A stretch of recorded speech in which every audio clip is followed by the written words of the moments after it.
இயேசு கிறிஸ்துவின் நாமத்தில் உங்கள் அனைவரையும் அன்போடு கூட வாழ்த்துகிறேன். இன்றைக்கு நாம் தியானிக்க போகிற தலைப்பு மறைவிடம் என்பது ஆவிக்குரிய நெருக்கம். வசனம் சங்கீதம் 91:1. உன்னதமானவரின் மறைவிடத்தில் குடியிருக்கிறவன் சர்வ வல்லவருடைய நிழலில் தங்குவான்.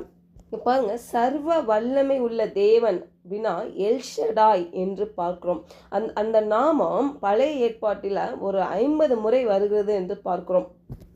இந்த வசனங்களில் கர்த்தருடைய யெகோவா, அதாவது தனிப்பட்ட நாமத்தை தவிர தேவனுக்கு 3 நாமம் உண்டு. எல்யோன் உன்னதமானவர், எல்ஷடாய் சர்வ வல்லவர், எலோஹீம் உயர்ந்த தேவன்.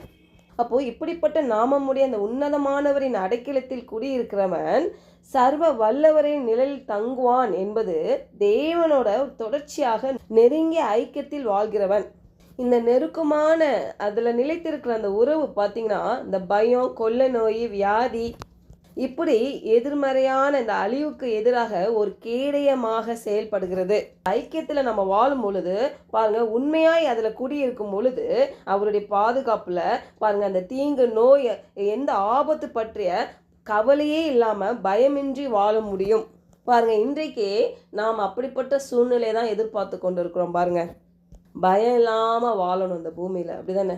அப்போ எங்கே பயம் இல்லாமல் இருக்க முடியும்னா, அந்த ஆவிக்குரிய நெருக்கம், தேவனுடன் அந்த நெருக்கத்தில் நம்ம அவருடைய பிரசன்னத்தில் நம்ம இருக்கும் பொழுது பாருங்கள், அந்த பாதுகாப்பு நமக்கு உண்டாகிறது. குடி இருப்பது அப்படின்னா அங்கே வாழ்வது, அவருடைய பிரசன்னத்தில் தரித்திருப்பது. பாருங்கள், பிரச்சனை, பயம், போராட்டம் வந்தால் மட்டும் கடல்கிட்ட ஓடி வருது, மற்ற நேரம் அவரை மறந்து இருக்கிறது இல்லை. இது ஒரு நெருங்கிய உறவு, ஒரு இன்டிமேசியை பற்றி பார்க்குறோம் இங்கே. அவர் எப்போதும் நான் அவருடைய நிழலில் தங்கியிருக்கேன், அவர் பிரசன்னத்தில் நான் இருக்கிறேன். எனக்கு பிரச்சனை, போராட்டம், பயம் வரும்போதெல்லாம் என் வாயை திறந்து பாதுகாப்பு நிறைந்த, விசுவாசத்தில் நிறைந்த வாக்குத்தத்தத்தை, அந்த வார்த்தைகளை பேசுவேன். அது பேசுறது மூலமாய் பாருங்கள், நம்மளுக்கு ஒரு பாதுகாப்பு செயல்படுகிறது, உருவாகிறது. ஏதாவது பயத்தின் அழுத்தத்தில் இருக்கும் பொழுது இந்த வார்த்தையை சொல்லணும் பாருங்க, நான் உன்னதமானவரின் மறைவிலில் இருக்கிறேன், நான் அவருக்குள்ளே கூடியிருக்கிறேன், நான் சர்வ வல்லவரின் நிழலில் நான் தங்குகிறேன், அந்த பிரசன்னத்தில் நான் எப்பொழுது நிலைத்து கொண்டிருக்கிறேன், இந்த பயம் என்னை மேற்கொள்ளாது அப்படின்னு இருதயத்தில் நம்பி விசுவாசித்து வாயில் அறிக்கையிடணும். பாருங்க, இந்த குடி இருத்தல் என்பது பார்த்திங்கன்னா எபிரேயர் வார்த்தையில் யாஷோப் அப்படின்னு சொல்லப்படுகிறது. அதோடைய பொருள் பார்த்திங்கன்னா அமர்ந்திருப்பது, தங்கியிருப்பது, அதிலே நிலைத்திருப்பது என்று பார்க்கிறோம். இந்த அமர்ந்திருப்பது, தங்கியிருப்பது, நிலைத்திருப்பதெல்லாம் எப்படி நம்ம பார்க்கணும்னா, கிறிஸ்துவில் நம்ம பார்க்கணும். அவர் சிலுவையில் முடித்த அந்த வேலையில் தான் நம்ம அமர்ந்து இருக்கிறது, அதில் நிலைத்திருக்கிறது. அது எப்படி ப்ராக்டிக்கலாக நம்ம பார்க்க முடியும்னா, ஏதோ ஒரு பாவத்தின் வலையில் சிக்கி கொண்டிருக்கீங்க, அதுலேருந்து தேவன் உங்களுக்கு மீட்டெடுத்தால் நீங்கள் ரட்சிப்பு பெற்று இன்றைக்கு நீங்கள் அவருடைய பிள்ளையாக இருக்கிறீங்க. ஆனால் இந்த பிசாசானவன் என்ன பண்ணுவான், அந்த குற்ற உணர்வை கொண்டு வருவான். அப்போ அந்த இடத்துல நீங்கள் என்ன பண்ணணும், நான் உன்னதமானவரின் மறைவிடத்தில் குடியிருக்கிறவன், நான் அவருடைய அவர் முடிக்கப்பட்ட செயலில் நான் நிலைத்திருக்கிறேன், அதில் தங்கியிருக்கிறேன், அதில் நான் அமர்ந்திருக்கிறேன். அதனால் இந்த குற்ற உணர்வு வரும்பொழுதெல்லாம் கிறிஸ்து சிலுவையில் உங்களுக்காக செய்தார் பாருங்க, அதை நினைவு கூர்ந்து நான் விடுதலையாக்கப்பட்டு விட்டேன் என்று விசுவாசிக்க வேண்டும். ஒருவேளை தொடர்ந்து என் குடும்பத்தில் ஒரு சாபம், இந்த பிரச்சனை, இதிலேருந்து எனக்கு ஒரு விடுதலையே இல்லை, நான் பயத்தின் சூழலில் நான் இருக்கிறேன், குடும்பத்தில் தலைமுறையாக அந்த சாபம் தொடர்ந்துக்கிட்டே இருக்கிறது. பாருங்கள், இன்றைக்கு நீங்கள் விசுவாசிக்கிறது மூலம் அதுலேருந்து விடுதலை பெற முடியும். அதுதான் இங்கே பார்க்கணும். உன்னதமானவரின் மறைவிடத்தில் குடியிருக்கிறவன். அப்போ எங்கே குடியிருக்கிறீங்க? கிறிஸ்து உங்களுக்காக சாபத்தை சிலுவையில் எடுத்துட்டாரு, சுமந்துட்டாரு. இரத்தத்தினால உங்கள் பாவம், உங்கள் சாபம், வியாதி கழுவப்பட்டு விட்டது, நீங்கி விட்டது.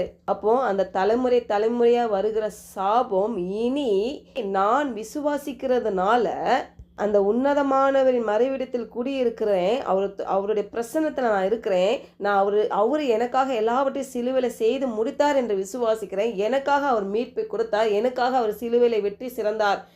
இனி அந்த சாபம் எதுவும் என்னை அணுகாது, எதுவும் என் தலைமுறையை தொடாது. நான் அந்த சர்வ வல்லவரின் நிழலில் நான் தங்கி கொண்டிருக்கிறேன். பாருங்கள், அப்படின்ற விசுவாசம் உங்கள் இதயத்தில் இருக்குமானால் கண்டிப்பாக ஒரு விடுதலை நீங்கள் பார்க்க முடியும்.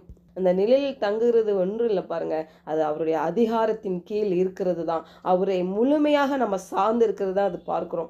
அப்போ அந்த உன்னதமான மறைவிடத்தில் குடியிருக்கிற ஒரு பாதுகாப்பு மட்டும் இல்லை, உங்கள் சரீர சுகம், பலன், ஜீவன், ஆரோக்கியம் எல்லாவற்றையும் விசுவாசித்து சுதந்தரிப்பது. ஜெபிக்கலாம். பரலோக தகப்பனே, இந்த காலை வேளையில் நாங்கள் தியானித்தது போல ஆண்டவரே, அப்பா உங்கள் பிரசனத்தில் நாங்கள் எப்போதும் நிலைத்திருக்கும்படியாக ஆண்டவரை நாங்கள் தீர்மானிக்கிறோம்.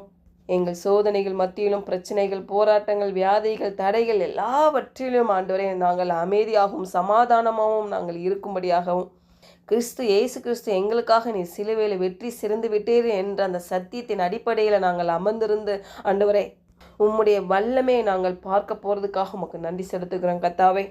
அப்பா, நாங்கள் நாளுக்கு நாள் ஆண்டவரை அறிகிற அறிவில் நாங்கள் வளரவும் எங்களுக்கு உதவி செய்யுங்க.